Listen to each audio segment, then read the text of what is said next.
Sebelumnya, terimalah salam kasih dalam Dharma, Namo Sang Hyang Adi Budaya, Namo Buddhaya. Nah, anak-anak, bertemu lagi dengan Ibu Indri di pelajaran TIK kelas 9 pada hari ini. Bagaimana kabar anak-anak sekalian semuanya yang berada di rumah? Nah, Ibu harap semua masih dalam keadaan baik dan sehat, dan tentunya masih semangat untuk mengikuti pembelajaran daring ya, atau pembelajaran online. Pada pertemuan hari ini kita akan melanjutkan materi kita di minggu lalu.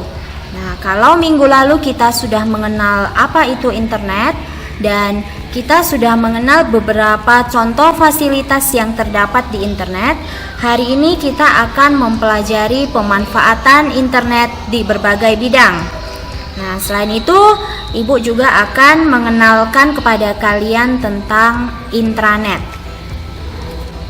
Oke, pembahasan pertama yaitu pemanfaatan internet di berbagai bidang. Nah, di sini Ibu memberikan 4 bidang. Dari yang pertama, bidang pendidikan. Nah, internet di bidang pendidikan memberikan banyak sekali manfaat. Di antaranya yang pertama, belajar jarak jauh, seperti yang saat ini sedang kita lakukan. Nah, walaupun di tengah pandemi COVID-19 ini, kita masih tetap bisa belajar.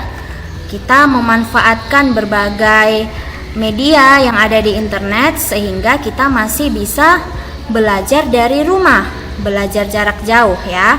Nah, apa saja media-media di internet yang bisa kita manfaatkan? Ada media yang namanya Google Classroom, Zoom, Valve, Google Meet, melalui WA Group, Telegram, YouTube, dan masih banyak lagi media di internet yang bisa kita manfaatkan untuk melakukan pembelajaran jarak jauh. Nah, kemudian yang kedua, manfaat internet adalah kita bisa menggunakan yang namanya perpustakaan online. Nah, jadi kita bisa membaca buku-buku, tidak harus memiliki bukunya secara fisik. Kita bisa mencarinya di internet atau dinamakan itu e-book. Ya, kita bisa membuka semua buku yang kita inginkan hanya melalui handphone ataupun laptop yang kita miliki. Kemudian manfaat yang ketiga adalah kita bisa mencari materi pelajaran. Nah, apabila misalnya kamu kurang mengerti dengan penjelasan Bapak Ibu guru di sekolah, kamu bisa mencari tahunya di internet. Karena di internet tersedia banyak sekali informasi yang bermanfaat. Nah, selanjutnya manfaat internet di bidang pendidikan yang keempat adalah kita juga bisa mencari informasi beasiswa untuk sekolah di dalam ataupun di luar negeri.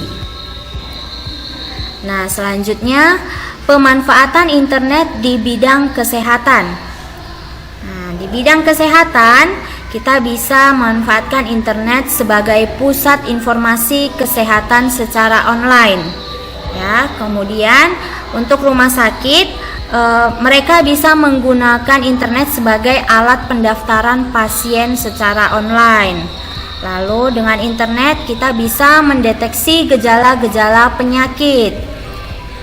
Lalu dengan internet bisa memudahkan masyarakat dalam mengetahui berbagai macam informasi tentang penyakit beserta obatnya.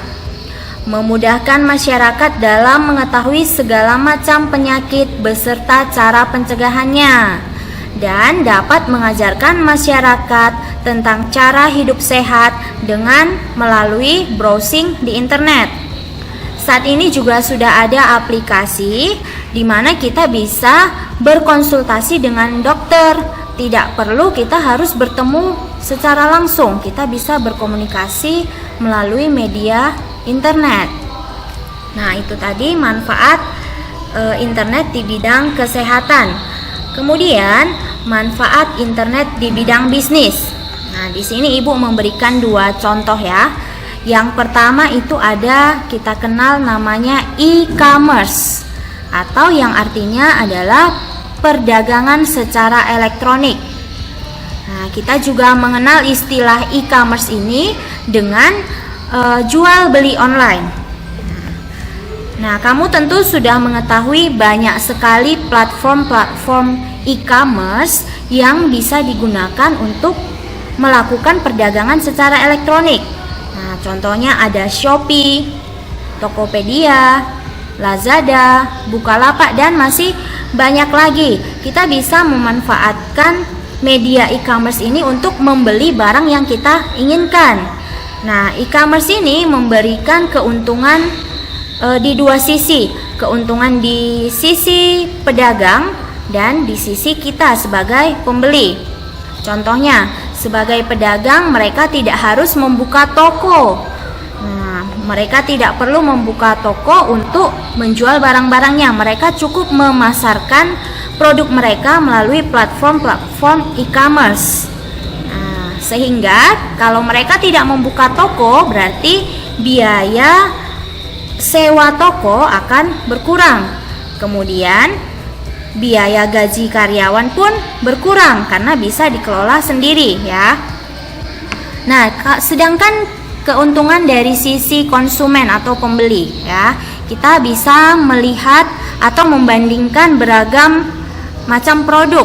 Nah, kita bisa membandingkan harganya, modelnya melalui situs atau portal e-commerce. Ya. Nah, jadi e-commerce ini memberikan manfaat bagi pedagang dan juga bagi konsumen.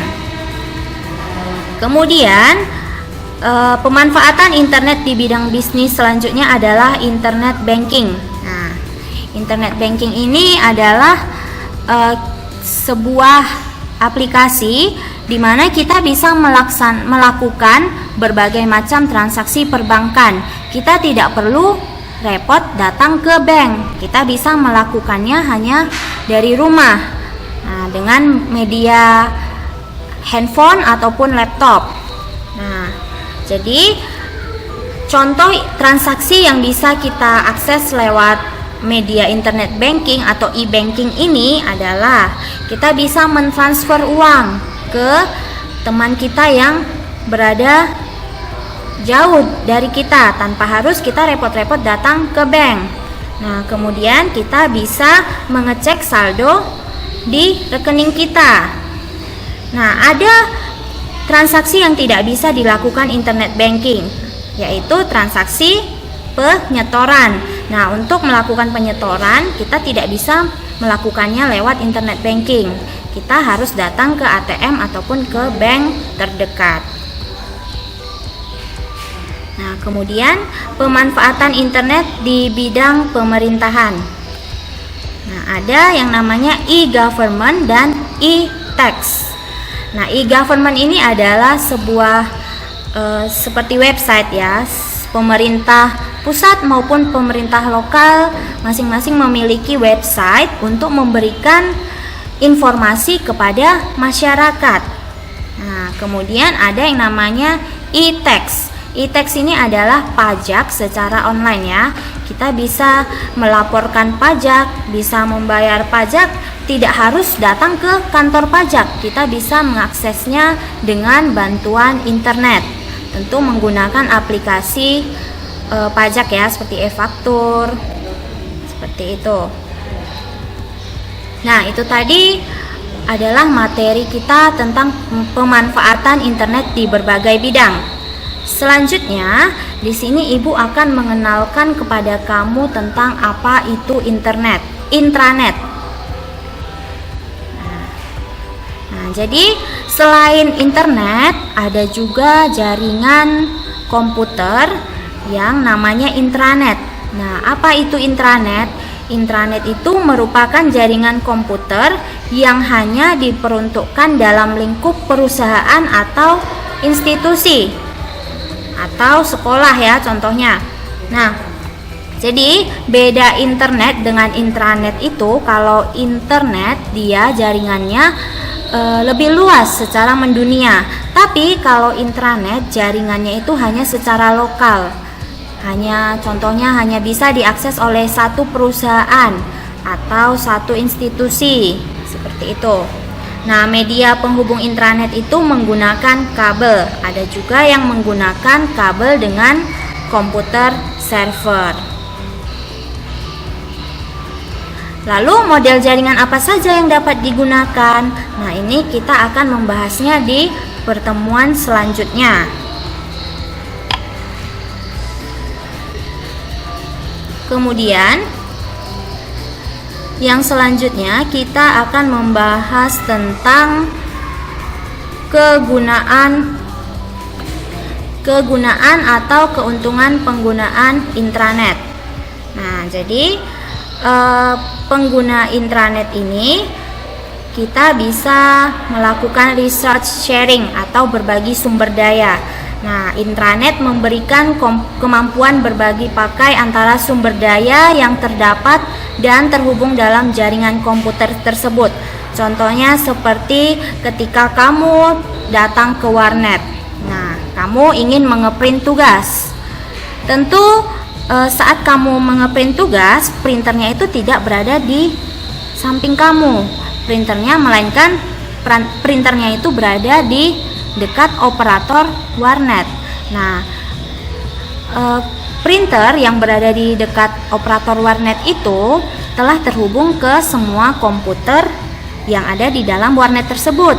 Nah, jadi semua komputer itu telah dihubungkan melalui jaringan intranet ke printer yang ada di samping operator tersebut. Nah, jadi semua komputer itu bisa memprint lewat satu printer itu tadi. Nah, itu maksud dari resources sharing. Kemudian yang kedua adalah kemampuan berbagi pakai data. Melalui jaringan, data yang terdapat pada sebuah komputer dapat digunakan komputer lainnya meskipun pada saat komputer tersebut sedang digunakan. Lalu dengan jaringan intranet bisa meningkatkan faktor keamanan data. Nah, selain keuntungan tadi, intranet juga memiliki kelemahan atau kerugian ya.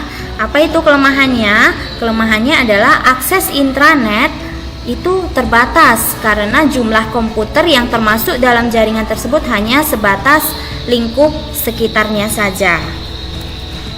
Nah, baik, itu tadi materi dari Ibu Indri.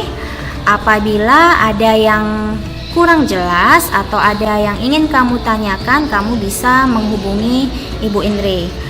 Nah, jadi kita akhiri pertemuan kita pada hari ini. Kita akan bertemu lagi di pertemuan selanjutnya untuk membahas materi yang baru. Nah, terima kasih atas perhatian yang anak-anak berikan. Nah, Ibu harap kalian tetap menjaga kesehatan, tetap rajin mencuci tangan, tetap menjaga jarak, dan tetap berada di rumah saja. Demikian Ibu akhiri. Namo Sang Hyang Adi Buddha.